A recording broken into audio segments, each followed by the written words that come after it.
मैं खटोली RP sir official आपको बताने जा रहा हूँ। आज हम भारत की भूगर्भिक संरचना का पार्ट 2 लेकर आए हैं। तो भारत की भूगर्भिक संरचना में आज हम तीसरे नंबर पर पढ़ेंगे कुड़प्पा क्रम की चट्टान। सबसे पहले हम पढ़ेंगे कुड़प्पा क्रम की चट्टान। ये कुड़प्पा क्रम की चट्टान क्या है, तो सुनिएगा कि इस चट्टान का निर्माण कैसे हुआ। कुड़प्पा क्रम की चट्टान का निर्माण कैसे हुआ। कुड़प्पा क्रम की चट्टान तब निर्मित होती है जब धारवार चट्टानों का विखंडन होता है। धारवार चट्टानों का क्या होता है, विखंडन होता है, और विखंडन होने के ऊपर जलज क्रिया होती है, तब जाके कुड़प्पा क्रम की चट्टान का निर्माण होता है। अब हम आगे देखेंगे तो फिर इस चट्टान का जो निर्माण है वो स्लेट, क्वार्टजाइट, सैल इन जैसे पदार्थों से होता है। अब ये कुड़प्पा क्रम की जो चट्टान है उसका विस्तार कहां से लेकर कहां तक है, तो आप देखिएगा जो उत्तर भारत का 2 स्टेट है, उत्तर भारत का 2 स्टेट कौन सा है, एक आपका पड़ता है राजस्थान, दूसरा पड़ता है छत्तीसगढ़। इसके बाद तो दक्षिण भारत के स्टेट हैं वो कौन कौन से हैं, आंध्र प्रदेश, छत्तीसगढ़, महाराष्ट्र, तमिलनाडु। यानी हम कह सकते हैं यहां तक कुड़प्पा क्रम की चट्टान पाई जाती है। अब कुड़प्पा जो चट्टान है उसका निर्माण कैसे होती है, जब धारवार चट्टानों का विखंडन होता है और विखंडन के बाद इसके ऊपर जलज क्रिया होती है, तब जाके कुड़प्पा क्रम की चट्टान का निर्माण होता है। इसके बाद हम देखें तो इसमें जो खनिज पदार्थ पाए जाते हैं वो कौन कौन से पाए जाते हैं, तो खनिज पदार्थ आपके पाए कौन से जाते हैं, सीसा है, जस्ता, लोहा, मैग्नीज, तांबा, कोबाल्ट इत्यादि जैसे खनिज पदार्थ कुड़प्पा नामक चट्टान में पाए जाते हैं। ये चट्टानें क्या होती हैं, क्या इनमें जीवाश्म पाया जाता है कि कुड़प्पा की चट्टान में क्या जीवाश्म पाया जाता है, तो बिल्कुल जीवाश्म नहीं पाया जाता है, नहीं पाया जाता है। इस प्रकार के चट्टान को हम आंध्र प्रदेश में नाम क्या देते हैं, नल्लमलाई, और फिर चेरा श्रेणी, पापघानी श्रेणी के नाम से जाना जाता है। इसके बाद जो दूसरा हमारा चट्टान है वो है विंध्यन क्रम की चट्टान। कौन सी चट्टान है, विंध्यन क्रम की चट्टान। तो सबसे पहले बात यह कर लेते हैं कि विंध्यन क्रम की चट्टान का निर्माण कैसे हुआ है। विंध्यन क्रम की चट्टान का निर्माण होने के लिए जो परतदार चट्टानें होती हैं उन परतदार चट्टानों का जलज क्रिया होती है। जब परतदार चट्टानों का के ऊपर जलज क्रिया होती है तो विंध्यन क्रम की चट्टान का निर्माण होता है।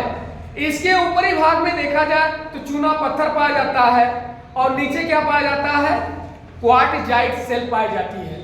तो ऊपरी भाग में चूना पत्थर पाया जाता है और क्वार्ट्ज सेल जो है इसके ऊपरी भाग में पाए जाते हैं।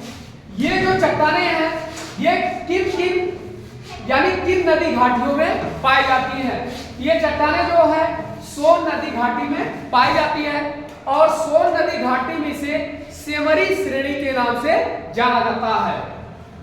तो इन चट्टानों को सोन नदी घाटी में किस नाम से जाना जाता है, इन चट्टान को सोन नदी घाटी में सेमरी श्रेणी के नाम से जाना जाता है। ये चट्टानें इलाहाबाद से कटनी मार्ग तक पाई जाती हैं। ये चट्टानें इलाहाबाद से कटनी रेल मार्ग के सहारे पाई जाती है। इसके अलावा देखा जाए क्या ये चट्टानें, इन चट्टानों में चूना पत्थर, बलुआ ये सब पाया जाता है। इस चट्टान को अग्नि प्रतिरोधक के नाम से जाना जाता है। पूछा जाता है अक्सर एग्जाम में कि अग्नि प्रतिरोधक के नाम से किस चट्टान को जाना जाता है, तो अग्नि प्रतिरोधक के नाम से कुड़प्पा, अग्नि प्रतिरोधक के नाम से विंध्यन क्रम की चट्टान को जाना जाता है। पूछा जाता है अग्नि प्रतिरोधक किस चट्टान को कहा जाता है? वो कौन सी चट्टान हो जाएगी? विंध्यन क्रम की चट्टान हो जाएगी। इसके अलावा देखा जाए इसी विंध्यन क्रम की चट्टान में हीरा पाया जाता है। क्या पाया जाता है? हीरा पाया जाता है। इसके बाद हम भारत की भूगर्भिक संरचना में आगे बढ़ते हुए पांचवें चट्टान के बारे में चल रहे हैं डिस्कशन करने।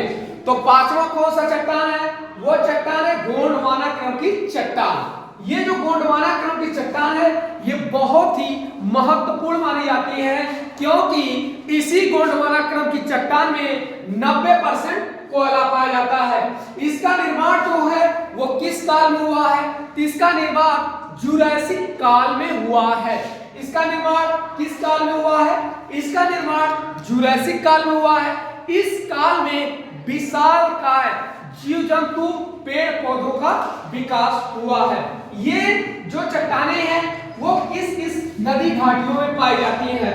तो ये जो चट्टानें हैं वो दामोदर नदी, सोन नदी, महानदी, गोदावरी, इंद्रावती, वर्धा नदी इत्यादि जैसे घाटियों में पाई जाती हैं। इसके बाद हम अगर बात करें तो हमने आपको पहले बताया है कि ये भारत की सबसे महत्वपूर्ण चट्टान है। क्यों महत्वपूर्ण है?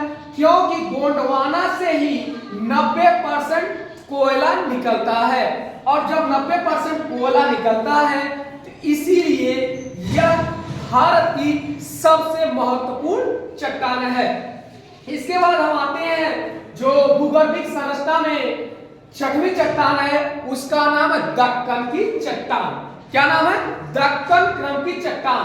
अब ये दक्कन जो चट्टान है इसका निर्माण कैसे हुआ है?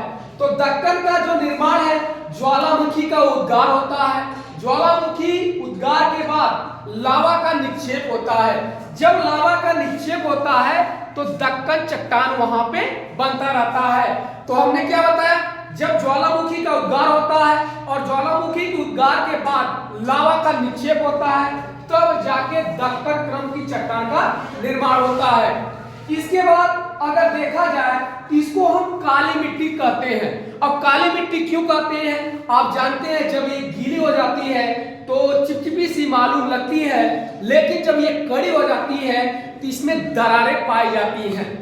इसीलिए इसे क्या कहा जाता है? ज्वालामुखी, यानी आप कह सकते हैं ये सबसे कड़ी चट्टान है। इसके बाद इसका विस्तार कहां से लेकर कहां तक है? तो विस्तार है महाराष्ट्र, गुजरात, आंध्र प्रदेश, छत्तीसगढ़, उत्तरी आंध्र प्रदेश, तमिलनाडु, इन जैसे प्रदेशों में इसका विस्तार है। इसके बाद हम देखें इसी दक्कन क्रम की चट्टान में धात्विक खनिजों की बहुलता भी पाई जाती है। क्या पाई जाती है? धात्विक खनिजों की बहुलता। भूगर्भिक संरचना में आज के लिए इतना ही। कल हम फिर आपसे मिलेंगे।